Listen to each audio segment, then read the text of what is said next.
नमस्कार। आज हम चर्चा कर रहे हैं जवाहरलाल नेहरू की जानी मानी आत्मकथा, जिसे एन ऑटोबायोग्राफी कहते हैं। जी। और टुवर्ड फ्रीडम के नाम से भी जाना जाता है इसे। हाँ बिल्कुल। हमारे पास स्रोत के तौर पर इस किताब की एक विस्तृत समीक्षा मौजूद है। अच्छा। और हमारा इरादा है कि समीक्षा के जरिए नेहरू की सोच और किताब के जो सबसे अहम पहलू हैं उन पर बात करें। जी बिल्कुल, एक गहरी पड़ताल करते हैं इसकी। तो चलिए शुरू करते हैं। ये किताब, जैसा समीक्षा बताती है, पहली बार 1936 में प्रकाशित हुई।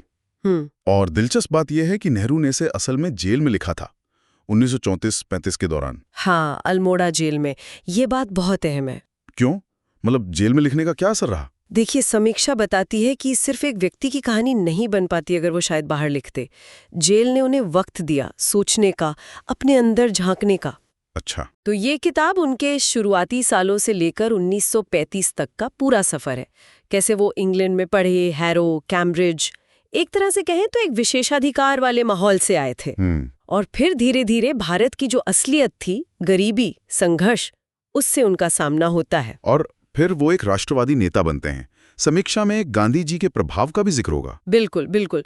गांधी का उन पर कितना गहरा असर पड़ा, कांग्रेस में उनकी भूमिका कैसे बढ़ी और उनका झुकाव समाजवाद की तरफ कैसे हुआ, ये सब समीक्षा में साफ तौर पर बताया गया है। समाजवाद की तरफ झुकाव, ये सैद्धांतिक था या? समीक्षा के हिसाब से ये सिर्फ किताबी नहीं था।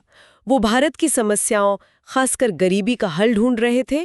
उसमें उन्हें समाजवादी एक रास्ता दिखा। अच्छा। और नेहरू की लिखने की शैली, मैंने सुना है काफी साहित्यिक, मतलब पढ़ने में अच्छी लगती है। हाँ, समीक्षा उनकी शैली को बहुत सुरुचिपूर्ण बताती है। मतलब वो सिर्फ घटनाएं नहीं गिनाते, वो सोचते हैं, विश्लेषण करते हैं। चिंतनशील अंदाज। हाँ बिल्कुल, और बहुत बौद्धिक भी। वो अपनी दुविधाएं, अपने अंतर विरोध भी खुलकर सामने रखते हैं। जैसे वो पूरब और पश्चिम वाली बात। हाँ, वो मशहूर उद्धरण जो समीक्षा में भी है, मैं पूरब और पश्चिम का एक अजीब मिश्रण बन गया हूँ, हर जगह अनुपयुक्त, कहीं भी घर जैसा नहीं। ये उनके अंदर की कश्मकश को दिखाता है। जी। और यही पहचान की तलाश, आत्मखोज किताब का एक केंद्रीय विषय है, ऐसा समीक्षा मानती है। मतलब पश्चिमी उदारवादी सोच और जो भारतीय परंपराएं हैं, उनके बीच एक संतुलन बनाने की कोशिश। सही पकड़ा आपने। वो पश्चिमी शिक्षा से प्रभावित थे, लेकिन अपनी जड़ों से भी जुड़े रहना चाहते थे। और समीक्षा ये भी कहती है कि उन्होंने सिर्फ अंग्रेजी हुकूमत की आलोचना नहीं की। अच्छा, और क्या? उन्होंने भारतीय समाज की जो कमियां थीं, जैसे जाति के आधार पर भेदभाव या धर्म के नाम पर जो बंटवारा और तनाव था, सांप्रदायिकता जिसे कहते हैं, उस पर भी उन्होंने बेबाकी से लिखा। तो ये जेल का समय उनके लिए एक तरह से आत्मनिरीक्षण का समय बन गया। बिल्कुल, ये समीक्षा में साफ तौर पर उभर कर आता है। तो जाहिर है समीक्षा किताब की खूबियों पर काफी जोर देती होगी। हाँ, देती है।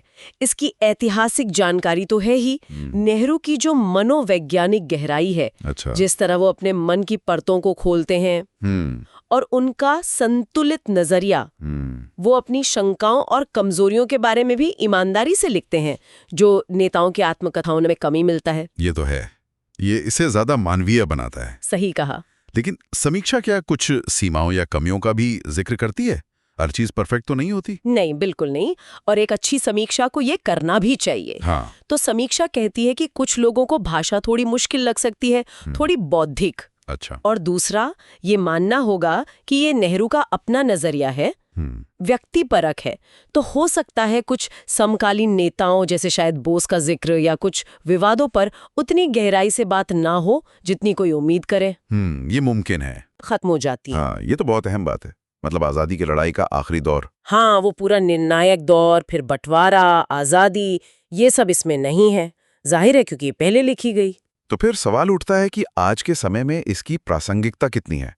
1935 में खत्म होने वाली किताब? ये सवाल समीक्षा भी उठाती है, और उसका जवाब है हाँ, ये आज भी बहुत प्रासंगिक है। कैसे? देखिए, जो मुद्दे नेहरू ने उठाए हैं, सांप्रदायिकता, लोकतंत्र का क्या मतलब है, गरीबी, दुनिया में भारत की जगह, इन पर उनके जो विचार हैं, वो आज भी हमें सोचने पर मजबूर करते हैं। उनका जो तर्क पर जोर है, वैज्ञानिक सोच पर बल देना, बातचीत से हल निकालना, ये सब बातें तो आज शायद और भी ज्यादा जरूरी हो गई हैं। सही बात है। तो समीक्षाएं इसे सिर्फ नेहरू को समझने के लिए नहीं, बल्कि आधुनिक भारत की जो नींव है, उसकी सोच को समझने के लिए एक बहुत जरूरी दस्तावेज मानती है। तो संक्षेप में कहें तो ये समीक्षा नेहरू की आत्मकथा बस सिर्फ एक व्यक्ति की कहानी नहीं देखती, नहीं, बिल्कुल नहीं। बल्कि इसे भारत के बनने की कहानी और एक नेता के विचारों के बनने की कहानी के तौर पर देखती है। उनके निजी संघर्ष और उनका जो सार्वजनिक जीवन था, उसका एक मिला-जुला रूप इसमें दिखता है। बिल्कुल सही। और इस पूरी चर्चा से मेरे मन में एक सवाल आ रहा है, जिस पर शायद हमारे श्रोता भी सोच सकते हैं। हाँ, बताइए। सोचिए, अगर नेहरू ने यही आत्मकथा 1947 के बाद लिखी होती, आज़ादी मिल जाने के बाद, और खासकर विभाजन का जो दर्दनाक अनुभव था उसके बाद, तो क्या उनका नजरिया यही रहता? हाँ, क्या उन बाद के अनुभवों का इस किताब के टोन पर, इसके नजरिए पर, इसके विचारों पर क्या और कैसा असर पड़ता? ये वाकई सोचने वाली बात है। एक अलग ही किताब होती शायद वो। शायद। ये एक दिलचस्प नुक्ता है सोचने के लिए।